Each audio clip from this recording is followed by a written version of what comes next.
I get people that ask specifically, tell me what to do. And I say, focus on the ending. If you start looking at what everyone else is doing, you're going to be mad. If you start looking at how unfair it is that other people got away with things, you're going to be mad and you'll give all your power away. Focus on yourself, man. What's within your circle of influence? What can you do with what you have? You can read, you can pray, you can meditate. A lot of people come home and they want it to be the same. It won't be the same. It's part of my life. It's the price I paid for my mistakes. Hey everybody, John Henry from The Good Hustle. Today's guest lived a life that most of us couldn't imagine, nor would we want to. She was a real estate professional photographer, mother of 5, but at the same time living a double life.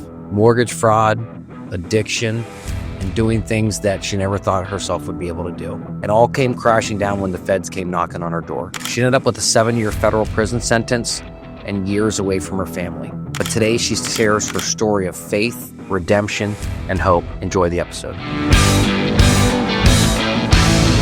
Everybody, welcome to the Good Hustle podcast. My name is John Henry. We are in episode 6,000. Just kidding. I have no idea what episode this is because we don't keep track very well. Do we, Scott? No, we don't. But today, like you heard in the intro, we have a really great story of a really good hustle that may have turned bad, but it's we can joke a little bit. I do about my life a lot, so it's actually part of my healing process. But we have a really good story from a lady named Portia Louder from Utah. Portia got caught up in some things, and then she's going to want to talk about that, obviously, and I'll kind of ask some questions, but spent some time in federal prison. But by all means, when you looked on the outside, was living the dream. And this was back in 2003, 2004, 2005, around that time frame. So Portia, welcome to the show. Thank you, John. It's good to be here. Yeah. And Portia is remote. She is in Utah right now. What city are you in? I live in Saratoga Springs, but pretty close to the capital, pretty close to Salt Lake City, kind of on the outskirts of Salt Lake. So like suburb, like half an hour-ish, hour? Yeah. Okay. Yeah. Do people ask now?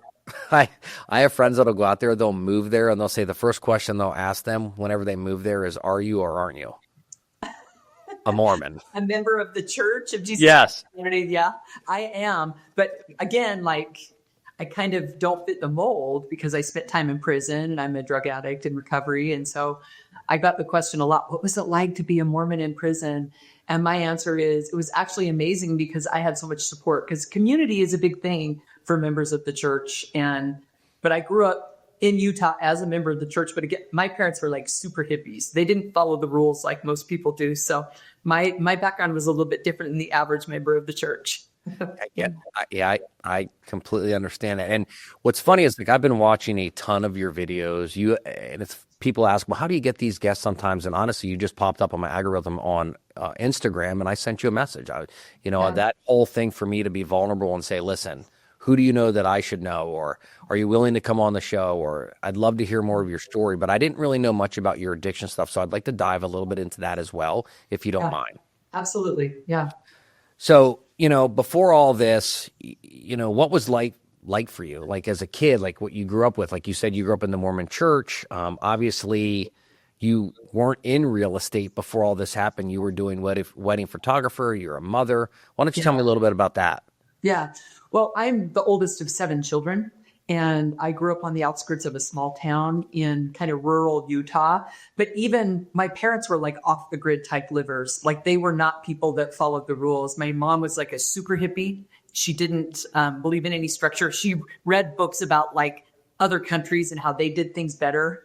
And my dad was a Vietnam vet. My dad had PTSD. So he liked structure. And with 7 kids, you can imagine the chaos, like living out. We had horses and floated down rivers and jumped on trampolines. Like we just really played hard as kids. But my mother didn't believe in any rules or boundaries. So it was really chaotic. And my mom when the Karate Kid came to town, my mom went and bought karate uniforms for all of us, including herself. And we spent hours building dojos. Like it was like in the early 1980s? Yeah. That's amazing. Because I think that movie came out in like 84. Oh, yeah. And our whole family was all in. Like we went together as a family, and then we all went and got karate uniforms. My mom's the coolest lady. Like she just was very creative. She was a writer and a drama person. And so she would make plays but no rules, no boundaries. And I think for me, my first struggle before addiction was boys. Like I thought what boys thought of me was the most important thing, which led to pretty difficult teenage years when you're 13 dating boys that are like 16 and 17 years old. And that led to me having my first child. I got pregnant when I was 17 and I had my first child when I was 18 years old. Yeah. So I had done some drinking and things like that, but not really drug addiction yet. Moved out of my parents' home, moved into low-income housing. And I just really thought if I could find someone to marry me, my life would probably be fine. Like I just need to find somebody to marry me, you know? And the lucky one was 10 years older than me. And he made me this offer. He's like, hey, Portia, you should marry me because I can take care of you. Like every girl's dream, right? It was my dream at that point. I just wanted I was like, okay, let's do it. So we got married. I already had my son. And right after we got married, my parents moved to Salt Lake City. So I had never been to Salt Lake. My life was very small. I lived in this little town.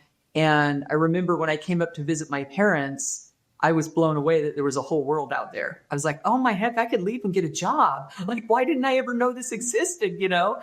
And because my uncle was a photographer, my family that was our family thing. And so I went back and told my husband and he's like, yeah, I'm never leaving this town. And he's like, we don't even get along. Let's just get divorced and you can go live with your parents. Wow. So the commitment, wasn't too firm for us. How old were you when... I don't mean to interrupt. How old were you when you got divorced? When you got divorced? I was 20 years old. Oof. I moved to Salt Lake and I found out I was pregnant within a week after I got to Salt Lake. Wow. So like I'm living with my parents. I have a 3-year-old child. I'm pregnant with my second. And my husband, when I called him, he didn't want to be a part of my life. So it was pretty tough. I had a job. My parents would buy and sell real estate, they would, every few years they would move and kind of level up in terms of buying a better home. And so that was, I lived with my parents. I worked as a photographer. And when my daughter was born, because my parents were members of the church, my dad says, Portia, why don't you let me bless your daughter? It's something we do in the LDS church. I give her a blessing. So we go to church. I said, okay, I wasn't going to church. I quit going to church when I was 13. That's when I told my parents, like, I'm done with that. That's not for me, you know? And this was the Mormon church. Yeah, I quit going when I was 13. But when my daughter was born and my dad asked if he could take her to church and bless her, I went with them and said yes. And I remember being at church and looking around and there were all these people there that seemed really happy. And I thought, I just need to get married. I'll be happy too. That's all I need. You know? Always look there's something outside of me. So yeah, it's really funny what we tell ourselves is going to make us happy when we don't trust in something other than ourselves. Right. Yeah. Or when you don't have that relationship with the higher power. Right. So I'm just looking at other people and thinking, well, they have it figured out and I'm not happy. So I ended up, I have 2 children. I'm a single mother. I start dating again and I got pregnant again. So now I'm 23. I have a job. I have 2 kids, no child support, and I'm pregnant with my third. So I said my first prayer out of total desperation. I don't know what to do. I'm scared. And I felt a strong impression that I needed to place my son for adoption. I started looking for a family, met a wonderful couple. They were very supportive and they came to all my doctor appointments. And then the day that he was born, they were in the room with me. And I remember watching them hold him for the first time. And then they walked out of the room. And I just felt completely empty inside. Like nobody talked about trauma or therapy back then. It was just like power through, right? So I think I'll just go back to work. But I went back to work and that emptiness was bigger than I could fill. Like at first I'm using pain pills. The doctor gives me pain pills. Then I'm looking for more pain pills. And then I'm on street drugs. Like for me, I went from an opiate addict to a meth addict. Like I lost my job. My parents were taking care of my kids. And this was in my mid-20s. I really reached a bottom. I remember coming home late one night and my oldest son was 8 years old. And when I walked in, my mother looked at me and she's just like, how could you do this to him? He's been standing here crying, waiting for you for hours. All this little boy cares about is you, Portia. And if that's not enough for you, whatever would be. And I I walked downstairs and I laid on the floor, and I don't know if you've had that moment, but for me, it was, I begged God to take it from me. I just said, I can't live like this anymore. All I could remember was me as an addict. Like, I couldn't imagine my life anymore, any different. And my sweet boy, he's like, Mom, it's okay. Don't be so sad, And I said, no, Jace, it's not okay. I'm such an ugly person. And he's like, no, Mom, you're beautiful. Come look in the mirror, Mom, you're beautiful. He just wants his mom to be okay, And that was the last bottom I hit. The next day I went up and I told my dad, I need help. And he told me to go across the street and talk to the LDS bishop. He's like, I already gave up on you. There's no hope for you. But you know what? That was fair, because he tried and tried and tried. And he's like, I've given up. Like, you're on your own. You better go figure this out. And we don't want to hear it from our family, but I can tell you, when you spoke that way, I can picture the way my dad used to look at me. And it wasn't hate. It was disappointment. Like, he was watching me die in front of him and he couldn't do anything about it. Right. And that was really, really, really hard. And I remember, and I've spoken about this quite a few times, like the day I told my dad I was going to rehab, and I won't say the exact words, but he said, that's the best effing news I've heard in years. Yeah. And like something like I could just see something broke free, like this fear lift off his shoulders and this pain like relieved from his face when I told him, like, hey, I'm going for treatment. Yeah. Yeah. And that's exactly for me with my dad. He had fought and fought and fought to try to save me, and he was done. He's like, Portia, figure it out. And I went over and talked to the guy, and he gave me some really good advice. First of all, he called a friend in recovery to come tell his story. That was the first time I knew there was hope. There was a path out, right? The guy kind of big booked me. He gave me, he says, read this. And I said, I don't know what to do. And he goes, you got to become a good person. And I said, I don't know how to do that. I don't know how to do it. And the other thing that this bishop did, he was really smart. He said, Portia, you might be the most selfish person I'd ever met. He was honest. The gut-wrenching. Well, it was true. When you have people that care enough about you to be honest, and they tell me to just shut up and listen, and I did it, it actually kind of works. With somebody like me, I'm stubborn. So I was beat. Finally, I was licked enough that I went in and I listened. I didn't trust my own thinking. But he also promised me, he said, I promise you, if you do these things, your whole life will change. And I did those things, and my whole life changed. So it worked. And I remember thinking it would be the hardest thing I'd ever have to do to get sober. Don't ever say that it's the hardest thing you have to do. It was really hard, and it was miraculous. And here's the crazy thing. Like, I was not looking for a man, because I already knew, that's not working for me. And 6 months sober, my life is totally different. I remember sitting at the zoo with my little boy who, my 8-year-old son, and looking around at all the other moms. And I wanted to shout out and say, I'm being a good mom. Look at me. I'm being a good mom. You guys have no idea how monumental this is for somebody like me. I worked really hard to get here. You guys, it just comes easy for. But for me, like, I had to work hard to get here. But I also met my husband, and he's amazing. Like, he's Chad. Chad. He just graduated college, had this charming life, grew up in a small town with good parents. And I'm like, oh, I mean, I don't know how I tricked him into marrying me. I did the same thing to my wife. So yeah. Like, our first date, I asked Chad, I'm like, what scares you the most about me, Chad? And he's like, everything about you scares me, Portia. So you married Chad, and then you guys are living outside of Salt Lake City, and then you guys have. So I'm a hard worker. So I started my own photography company. Chad adopted the 2 kids, and I start building, and my photography business is growing. And then I did what I always do, and I had 2 more kids, 18 months apart, because I just keep having kids, And my business, I was 4.5, 5 years sober. I had 2 kids in elementary school, these 2 little ones, a nanny, and my business is blowing up.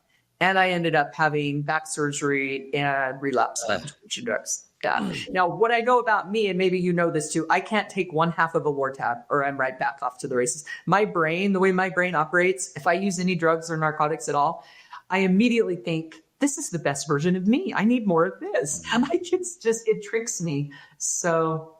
And I think that's a big struggle for a lot of people. So for me, I went into rehab September 11th of 2008. And my whole point of going was like, hey, I'm going to learn how to drink responsibly and I'm not going to get all churchy. Those were my two goals. Right. And I learned how to drink responsibly because I don't drink at all. That's how I do that. And I didn't get all churchy. I became very spiritually connected to a higher power, which is to me is God. And like I have had really good experience. I've had many surgeries since then. I haven't had to take narcotics since. And I just won't. And I mean, I know there's going to be a point in time someday where they're going to say, hey, listen, you're going to have some type of major surgery. And we might have to put you on like, I don't know, an oxycodone or something. And I'll deal with that when I get to it. But I'm never looking forward to that because, I mean, you know, like when people say, why can't you just have one drink? Like it doesn't work.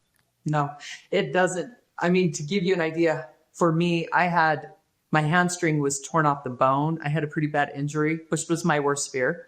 I have almost 10 and a half years sober.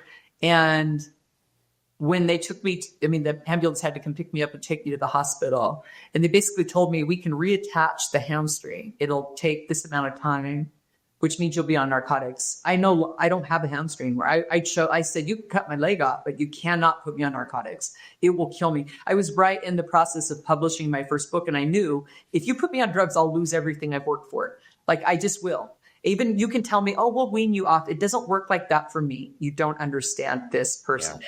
This is something I know on a very fundamental level. I'm an addict and I can't use narcotics. So they gave me a few. I had to take some things while I was at the hospital, but then I threw them in the toilet and I just didn't get the surgery. And that's where I'm at. I will never run again, but I can walk and I've adjusted to it. But yeah, for me, it's pretty serious. Like I will die sober. That's my main request. I'm like, don't give me cancer or something. I just want to die sober. I don't want to ever have to use drugs again. So. Yeah, and I went back to the 12-step meetings about, I want to say in January. I didn't go for a long time, but I started going back in January, got a sponsor, and man, do I feel so much better. Because I was in the thought process, and I don't really tell people this, but it was like, you know what? When I'm 70, I'll start smoking pot. Like, I think that's going to be a really good idea for me because I'm going to be old and Taylor and I'll be able to relax and I'll be better at cleaning. And that's where my brain started going. And I was like, you know what? There's a better version of this. Yeah. And it's in church for me and it's in the 12-step programs. Those are for me. Those are better versions of John, and I need to be a better version of myself. And it's not just for me, but it's for the people around me that I'm supposed to love and care about. It's for all that. But so you're running this huge wedding photography business in Utah. Right. So 100 weddings a year. I have employees. I have like my whole house is turned into a studio. And so that's how I went from, I got to build a new house. Real estate market's booming because I've got to put a studio in the basement so that I've got nannies for my kids. And that's about when I decided I should invest in real estate. And I've relapsed because what I do is I start getting really grandiose when I use drugs because I don't just like to use drugs. I like the hustle when I use drugs. You know what I mean? Hey, good hustle. The good hustle. Right. That's why I need the t-shirt because I am the good hustler. Yeah, I'm the hustler. I work hard at whatever I do. My parents gave me that. They were hard workers. But when I'm going the wrong direction, watch out because I will take you out. You know? Yeah. And that's what happens. And things did change for you. So you're doing this. And the way it happened is because obviously, you know, when I started watching your videos, like there's a deeper story that's involved with this where, like you said earlier when we were talking during the show, you said, you know, you have a bottom, but one of the things in the big book, which, you know, we won't discuss where that's from, but one of the things in there is like we all have, everybody has a bottom and there's a trap door. And actually my buddy Brian wrote that story and he's a local guy here, but every bottom has a trap door. And so you're at your bottom, blah, blah, blah. Life is living the dream. You know, you got 5 kids, you're married in a beautiful marriage. The business is booming. You're like, I'm going to start investing in real estate. And you get a phone call one day because they thought you were a different person. Do you want to talk me through that? Yeah. What are the odds? I'm living in Utah. My name's Portia. There's not a lot of Portias, same spelling and everything, right? And I hear two things happened. One, I had some investors reach out to me and ask me if I was willing to lend some hard money because this other Portia was a hard money lender. So I'm like, I don't have hard money. I meet with them. Those investors actually were the ones that showed me this equity deal, which is buy a house and borrow more than it's actually worth from the bank and pull the cash out and invest it in other things. But not long after that, once I started getting involved in these deals, I got a call from the title company telling me, we think you're an alias of this other Portia. We can't close your deal. And I'm like, what are you talking about? So my name gets thrown out on the radar pretty fast because, the market, the way that the feds do, they go through different phases of this is our kind of indictment of the day. It might be guns. It might be real estate. Well, when the real estate market started crashing, they're like, indictment of the day is real estate fraud. And my name was just front and center. And and I didn't think it was fair. I was really mad. Yeah, because it's not your fault. It wasn't my fault. No. That's what we think. Well, I thought a whole bunch of things. I thought, you don't know how hard I've worked to get here. You don't know how hard I fought just to get myself on solid ground. I can't go to prison. I'll lose everything. That was the number one thought. Two thought was, the banks are fully aware of this. It's not a fraud. Three thought, there's way worse people doing way worse things. Why are you coming for me? I've got a bunch of little kids, Fourth thought, how am I ever going to recover from this? I live in Utah. I'm a member of the LDS church. How do I come back from that? I can't do this. I can't go to prison. So I fought and I fought. Now, this would have been a really good time to say, okay, FBI, when they show up at my house, I made a mistake. How can I make it right? I did not do that. Not even close. I made all the excuses. I kept using drugs. My addiction progressed and I lost everything. Like even before I was sentenced, financially, I spent every time we had fighting.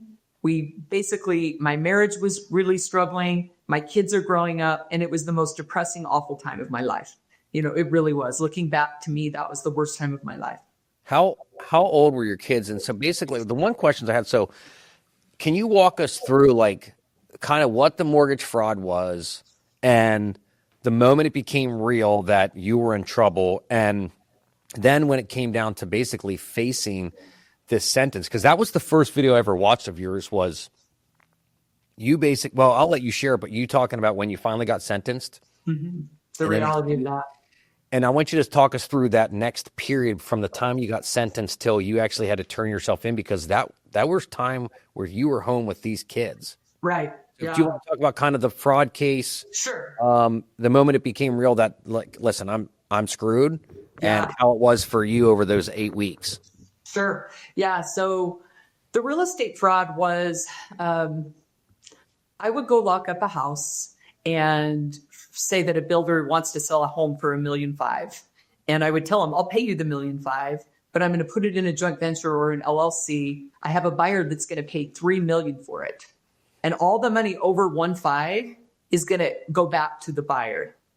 And they didn't actually get 1.5 because banks don't lend 100% on a loan, but maybe there's $400,000 or $500,000 that the bank's willing to lend over and above what the builder is wanting. So let's say that the builder wants 1.5 and the bank will lend $2 million. $500,000 is going to go back to the person that buys it, and I would make a cut in the middle. But there's a lot of things that have to happen to make that work. There has to be comps. Appraiser has to come in and give it the high value. The bank has to be willing to lend based on an application that the investor puts in. And there were all kinds of little issues that, like, in and of itself, the transaction isn't illegal. But what the Fed said is, we hate these transactions. We think they're illegal, and we can come in and find all kinds of things that are illegal. Like the person said they were going to move into the home and then they didn't. The person stated their assets at $20,000 a month, but they only made 10. Even though it was a stated income loan, you still have to state it accurately or it's a fraud. And I closed a couple of these in my husband's name and in my name. So I have my own deals. And then I was in the middle of a lot more of these deals. Like once I did it for myself, I started facilitating them for other people as well. Yeah. And then your name gets popped up on the radar. Oh, yeah. And then the feds start knocking, and that's when it becomes real for you. That's when it becomes real for me. Yes. So the FBI actually showed up at our house. At that point, I had a 3-month-old baby, my last child. And they just looked at my husband and said, hey, you need to decide if you're going to stand by her, because if you do, your name's on some of these. They kind of knew he wasn't guilty because he wasn't, but they were like, we'll wrap you up in a conspiracy. Like, it's easy to do. You got to figure out where you're going to stand. And I just remember thinking, they're going to take everything I have. Like, it was just the scariest, most awful feeling. And, that was so these real estate transactions were from 2004, 2005. They knocked on the door in 07 or early 08. They didn't even indict me. Just keep in mind, I hear that I'm under investigation. I'm hiring attorneys. We're fighting the case. My addiction's real bad. And then they indict me in 2010 or 2011. So I had hired attorneys to try to talk him out of indicting me. And the real estate market crashes too, because I'm making payments on houses and everything's going fine. And then the real estate market starts to dump. And I tell my attorney, well, what if I can just pay the homes off? He says, it won't matter. Let them go. Just walk away. They're going to indict you either way. So then we let the homes go and we file bankruptcy. So we lose everything. And I'm still fighting and hoping that, I can work a deal where it's not prison time, but it's not going to happen. Like, they just get madder and madder and madder at me. And then they didn't just indict me. They did supersede the indictment, and they indicted my husband too. So wow. Now my husband's mad. Everybody's mad. His family, and it's just the weight of it and my addiction. And I literally remember thinking, please God, give me cancer. I can't do this. Like, it was the most awful, sickening feeling. I remember my son Jackson coming in one morning and goes, Mom, can I go get a job as a paper boy? Will you help me get a job? And I go, Jackson. And he goes, Mom, I just want to have money to bail you out of jail when you go to jail. And I'm just like, my 14-year-old kid is carrying the weight of this. My kids grew up with this, So I thought, well, I will go to trial. I am not pleading guilty. I will go to trial. And I plan to go to trial. This went on for another 4 years. And in 2014, this is a big chunk of my life. When people say, like, why do you keep talking about it? I'm like, it's a third of my life. Like, it's, from the time that these real estate deals happened to the time I got off probation is 20 years. Like, it's 2025, like 20 years of my life. Wait, so you're just now getting off probation? I got off probation in December. Yeah. Shut the front door. Yeah. A big chunk of my life. Wow. Yeah. This is no like walk in the park. This was a defining experience of my life. Right. Just to get to prison. And then I had to turn the bus around because I went so deep in the hole, and that was a whole process. But, we were planning to go to trial. I was planning to go to trial. Chad would say, I was just going to do whatever Portia told me to do. Chad got to the point where at a certain point, I said, you should divorce me and leave. Like, it's just too bad. You should go. And I remember two things happened. One, my son told me he would rather both of us go to prison for 10 years than get divorced, which was pretty like, whoa. Wow. Like, my son, they want us to work this out. Like, kids, and I was like, I have to fight for this. And two, my husband, he just said, I love you and I will stand by you through all of it, Portia. Like, don't give up on us, which was, I respect him so much for that, because I was at a very weak point where I was just like, I'm done. We ended up 3 weeks before my trial. I was in the courtroom, and in a courtroom next to ours, the U.S. Marshal shot a man on his first day of trial, which is very unusual at a federal courthouse. And the marshals came running through our courtroom. And then I walked out the front with the gurney of the man. He ended up dying. And I did an interview with the press and told the press that the marshals had just shot a guy in the courthouse, which really made everybody mad again, because they wanted to control the narrative. Like, the FTC was planning on doing a press report, but I did it before they could. So, oh my goodness. So the next day, my attorney calls and says, you'll be at the courthouse tomorrow morning. They want to see you. They had me come in, and they revoked my pretrial release and put me in the county jail. And then I went through full on detox, because I was using, and also had a mental breakdown. Ended up getting out a week later. They put me back in to do a mental evaluation, and I spent about 3 months going through some pretty traumatic experiences. And I finally pled guilty, which was a blessing, because I was so stubborn. I really had to be like completely broken down to plead. I'm a stubborn girl. So I finally pled guilty. They let me out. And then I had 6 months until I would be sentenced. Now, here's the crazy thing. Like, unless you've walked into a courtroom, you will never understand what that experience is like. Like, before I went in, I was in complete denial. I thought, oh, maybe I'll get a year or 2 years. My range was 0 to 7. So, I mean, I'm thinking a couple years max, right?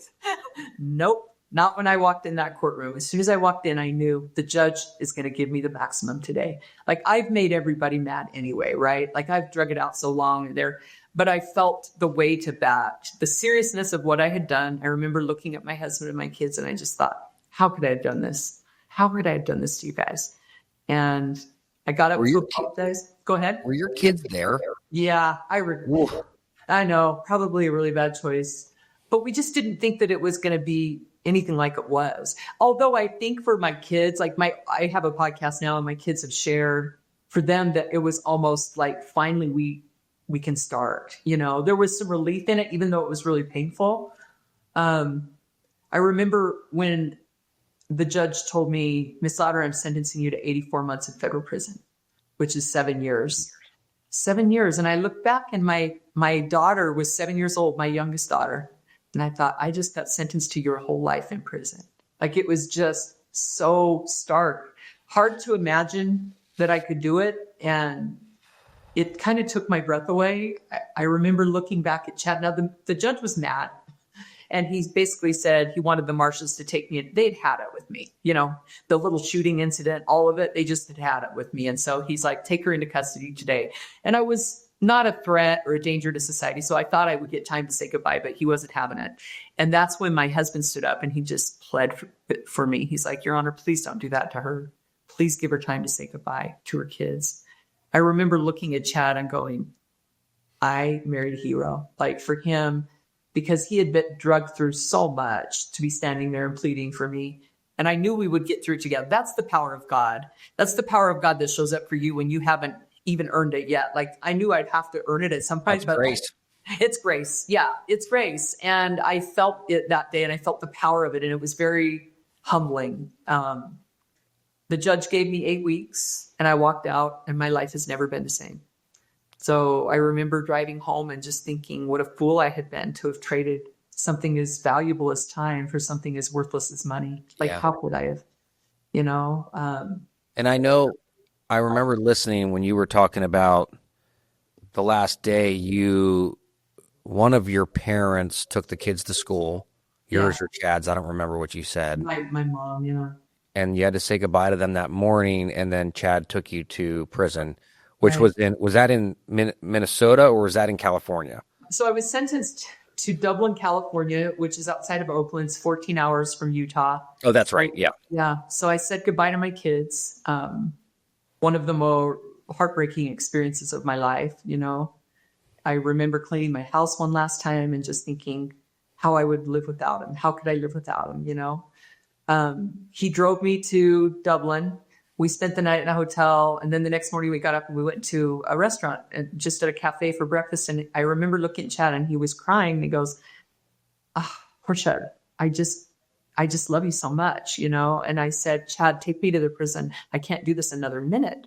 I'm so anxious. I just need to go. And I remember him dropping me off and he came in. It's very like unceremonious. They just take you, you know, bye. Give him a hug, goodbye. And I had no idea that everything would change the minute I walked through those doors. You just can't know something until you go through it. But as soon as I walked through the doors and I felt the door shut and I was separated from the outside world, I was like, what have I done? I could have spent another hour with my husband. How could I have done that? Because it was such a cutoff, an immediate cutoff. And I was so brokenhearted. There just aren't words. They took me to my cell and I couldn't even get out of bed for 3 days. My heart was so broken, devastating. But in there, you know, I know you talked about a lot about structure and I've been, you know, and some of the things that you shared, especially in your book, which is Living Louder, which we will put a link for purchase on this page for this, because I would really love people to read this, because I know from what I've learned from you, is that you actually give this to a lot of people in prison too, correct? Yeah, it's available for free on 1 million tablets across the country. And Really? that's the best part of my book. Yeah. And I That's get amazing. emails all the time. It makes me so happy. Yeah. Well, Awesome. and some of the stuff in the book is it talks about, compassion and connection you found in prison. You found a lot of connection and compassion in prison. Oh. It was the most painful, beautiful experience of my life. Like right away, I reached out at one of my weakest places and needed to know who I was. I felt so broken, and I felt this incredible amount of love from my higher power, who I choose to call God, and an absolute knowing of my worth that I waited my whole life to feel in my weakest state, like so broken. And I could see that everyone in that prison was so loved and valued beyond anything I could comprehend.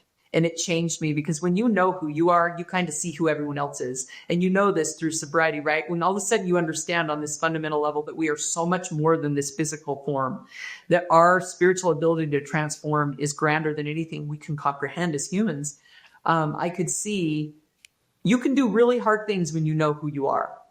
And it was very hard. I was gone for almost 5 years, and it was also beautiful. In that heartbreak was this new person that came. I know, first of all, I got 5 years of sobriety, which I needed. And I built relationships with these women that has been life-changing. I got to hear their stories and understand how fortunate I really was. I reached out to my children and my community and asked for forgiveness, that whole amends process. And I was 43 when I went to prison, 49 when I came home. It's a pretty late in the game to completely be a whole new person, but that's what happened.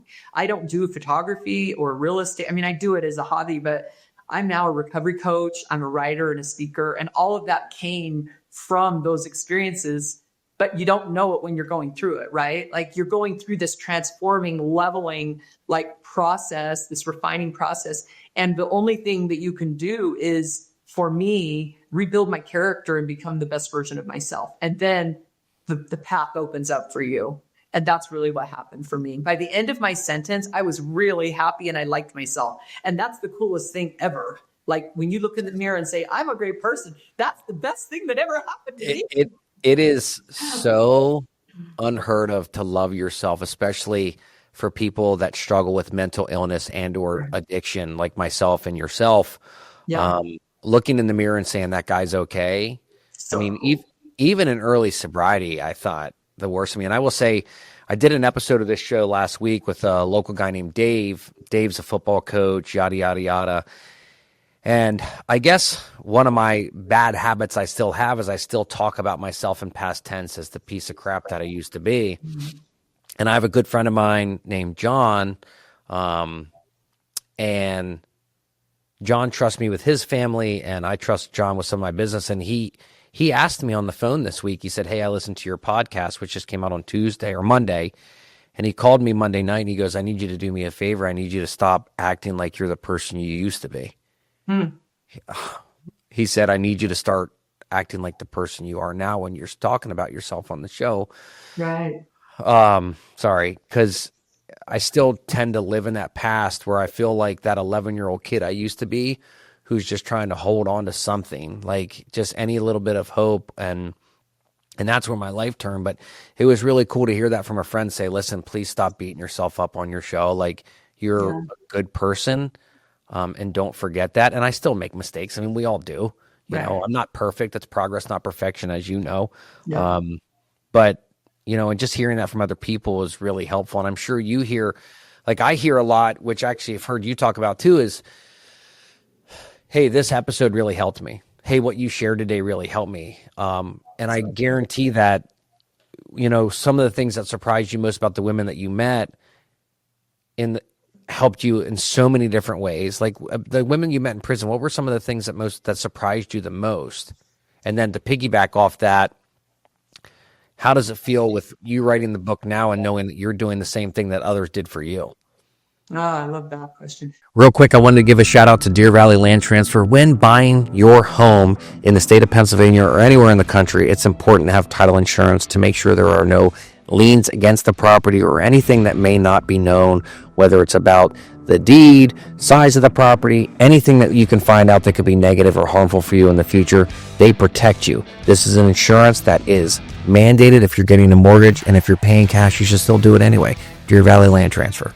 What surprised me the most was their absolute tenderness and gratitude for anything I did for them. Oh, Miss Louder, thank you so much. Like, you see these great big girls covered in tattoos that have been through the hardest things, and they were like little kids that didn't have mothers. Like, I was a mother figure in prison, and their gratitude and their hard work, like a lot of them are just hard work and hustling, but that have grown up. I just didn't realize, like, there's people that their parents were incarcerated, their grandparents were incarcerated. They were on the street from the time they were a kid. They were in foster care, then they were in detention, and then they came to prison. That's their whole life. Like, why would we think people in prison are bad? They didn't have a shot. Why wouldn't we welcome them home and give them a chance to become that person that they want? I mean, I had a girl come in and she goes, this is my chance to have a good life. I can get an education. Like, she'd grown up homeless in her parents, the backseat of her parents' car where her parents were robbing drugstores, Like, why would we think that people are bad that are in prison? Most of them are there because they've been raised the way they are. And so that surprised me. How does it feel knowing? And this is where it's hard to be humble, but at the same time, like, you have to understand, like, how does it feel to you knowing that the things that you share, because I talk a lot I'm brutally honest and transparent about my life, myself, mental illness and addiction on all of my social media platforms. Yeah. How does it feel for you to know that your words today are helping other people that might be in positions like you were before? Humbling and so grateful. It gives so much meaning to my life to think that I could do that. I remember being in prison and somebody came in to share their story, and it was like I held on to every word. I was so grateful to believe there was a path forward. And I want all your viewers to know, whatever messy middle they're in, there is so much beauty on the other side, because I couldn't see it. I was so brokenhearted, I couldn't see it, but it is there. It is waiting for you, and it might be the most important thing you ever do, to get through this hard thing. It might define your whole life, because that's, it really has for me. Like, going through the hard experiences of my life has defined my life, and that's available to all of us. So it's humbling. Yeah. And it's so true, because that transparency that people like you or myself, there's thousands, millions of us that are willing to put ourselves out there. Mm-hmm. Because I know for me, like, I look back and, like, I had this really bad accident, and then I was an addict, and why did I get sober? I know why God got me sober is because He uses me as a disciple, or whatever you want to call it, or as a whatever, just to be able to help other people. Like, the conversations I went to the barbershop yesterday, and there was these 4 kids there. Yeah. And this one kid had a really bad broken arm, and I explained how I had lost an arm, it was reattached from a drunk driving accident when I was 19. Yeah. And I got to tell the 6, 8, 12, and 14-year-old kid my story. Yeah. And they both go to this school called West Shore Christian Academy, which I used to coach basketball at. And I was like, you guys have no idea how lucky you are to at least have some sort of faith in your life and some sort of higher power that's not yourself while you grow up. Right. I said, because I was God as a kid, and look where that landed me. I got one eye, got one ear, skin grafts. I have brain damage, and that's all because I thought I was unstoppable. I was God. Yeah. And one of the biggest questions, not to skip forward too much, but how did you handle this family separation? And just like we say, you can't exchange time for money. There's no reality. Like, time is our most precious asset in the world. And the amount of time and I hate to say this, but the amount of time that you lost with your kids growing up, like, how do you do that? It was like, I had to grieve it. It was devastating, heartbreaking, and I'll never get it back. And that's a fact. I know a lot of people come home and they want it to be the same. It won't be the same. My kids didn't know me like they knew me. I had changed a lot. They'd grown up. It's part of my life. It's the price I paid for my mistakes. The way that I make sense of it is that I didn't give up, and I'm teaching my children through example that we never give up, and that I can do the best now, which I still struggle with. I'm a hard worker. Like, the good hustle defines me. I have my fingers in a lot of different things, and it's breaking me apart right now. If I'm being honest, it's the biggest struggle because I learned this lesson. I was in prison and I realized not $1 mattered. I could have nothing. Who cared? Things didn't matter. Food didn't matter. Clothes didn't matter. Material things weren't. All I cared about was those moments, no vacations, just the driving my son to school. And they're older now, I'll never get that back. My kids are in their 20s. My youngest daughter is 17. I'm grateful that my youngest daughter, I spent a lot of time with her since I got home because she's been in the home. And she's the one that I missed a big chunk of her from 7 to 12. I missed that age for her. But my teenagers, I missed all their teenage years. And Chad's a superhero. He raised them and did a great job. But what I figured out when I was locked up was this. The one thing I can give my kids is the best version of me. It's the one thing I can do. It's the same thing when you get sober. If you can't put yourself first, you won't be able to give yourself to anybody until you have yourself, until you own enough of yourself. Yeah. And God, sobriety, everything else. Yeah, absolutely. And so I feel like with my kids, I came home and my daughter, who was 17, said, I liked you better before. She wanted the old me. And I looked at her and I said, someday you will know the courage it took for me to become the woman I am today. And that day has come.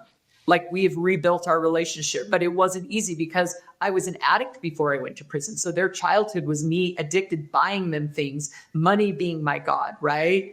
And then I go to prison and I come home a completely different person.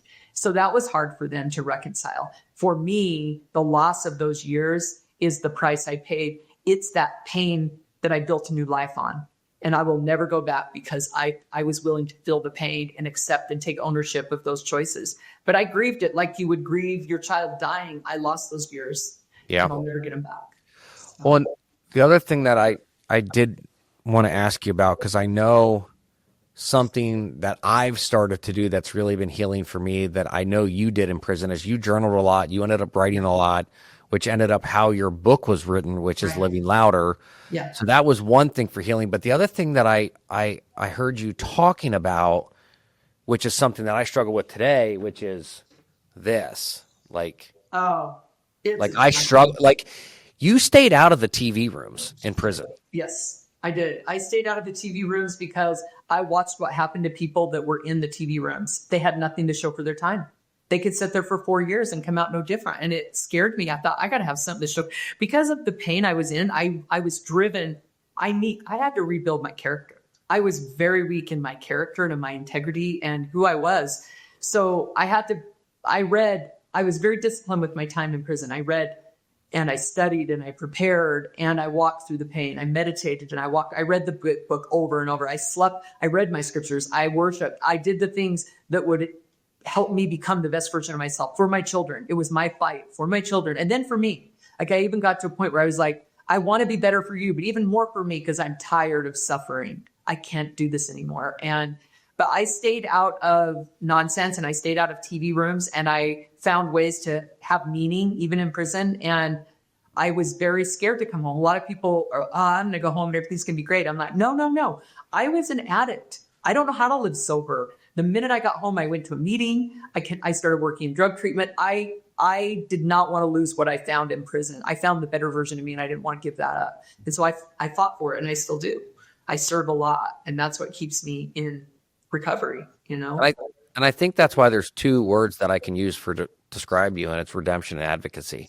So, I mean, those are two big words that I think really do describe what you are. I mean, there is redemption when I look at you, and there's advocacy because you are literally like, if you could talk to some person that's getting ready to spend time in prison, what would you say to them?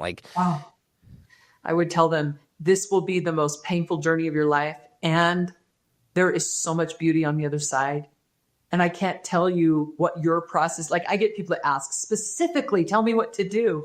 And I say, focus on the ending. Like, don't get caught up in the middle, because if you start looking at what everyone else is doing, you're going to be mad.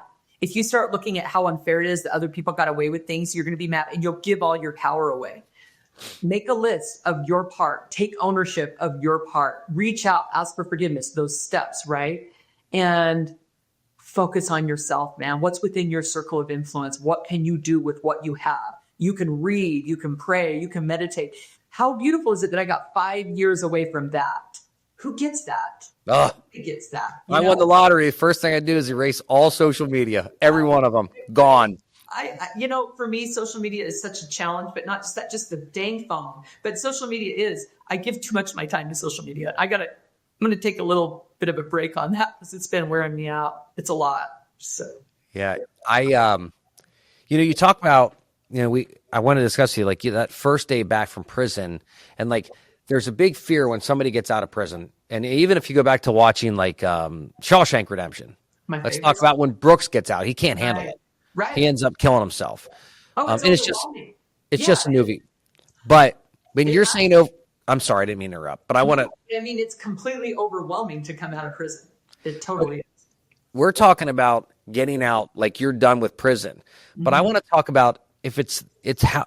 This is how overwhelming it actually is to think about. Because when you put it into this perspective, which I heard you say was, hey, I'm getting out of prison. It's going to be overwhelming.